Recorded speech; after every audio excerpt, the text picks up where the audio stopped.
এবার আল্লাহ বললেন হজের আজান দাও। কি দাও?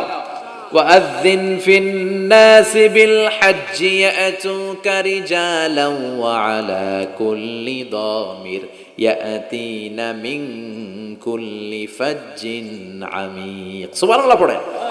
ওয়াআযিন ফিন-নাসি বিল-হাজ্জ। ইব্রাহিম কাবা ঘর বানালাম, ঘরটারে ঝাড়ু দিয়ে তাওয়াফকারী, রুকুকারী, সিজদাকারী, ইতিকাফকারীদের জন্য পরিচ্ছন্ন করলা। এবার হজের জন্য আজান দাও। হজ যে করা লাগবে একটা ঘোষণা দাও। সৈয়দনা ইব্রাহিম বলে, আল্লাহ এমন জায়গায় ঘর বানাতে বললেন এখানে মানুষ নাই, প্রাণী নাই, কেউ নাই, কাউরে দেখা যায় না, কার সামনে হজের ঘোষণা দেব, হজের আজান দেব? কাউরে তো আমি দেখি না। আল্লাহ বললেন, ইব্রাহিম তুমি একটা বড় পাথরের উপরে দাঁড়িয়ে হজের ঘোষণা দাও।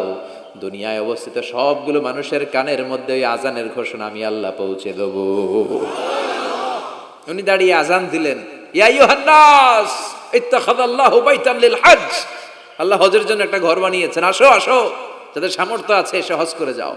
তখন পৃথিবীতে যত লোক ছিল প্রতিটা মানুষের কানের ভেতরে আল্লাহ আজানের ধ্বনি পৌঁছে দিয়েছে।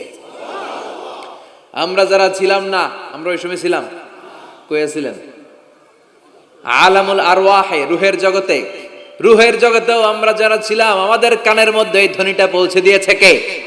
ওই রুহের জগতে থাকা অবস্থায় যারা আমরা লাব্বাইক বলে আওয়াজ করতে পেরেছি তাদের নসিবে কাবা ঘর জিয়ারতের সুযোগ করে দিবে কে? যারা আমরা লাব্বাইক করতে পারছিলাম তাদের নসিবে কাবা ঘরের জিয়ারত আছে না নাই? তার মানে আল্লাহ বললেন হজের এমডি বানাইছে আল্লাহ, ম্যানেজিং ডাইরেক্টর। আল্লাহ বললেন কাবা ঘর বানাও, বানালেন। ঘর পরিষ্কার করো, করলেন।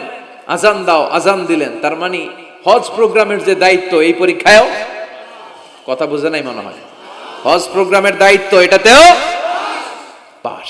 একটার পর একটা পরীক্ষা দিয়েছেন।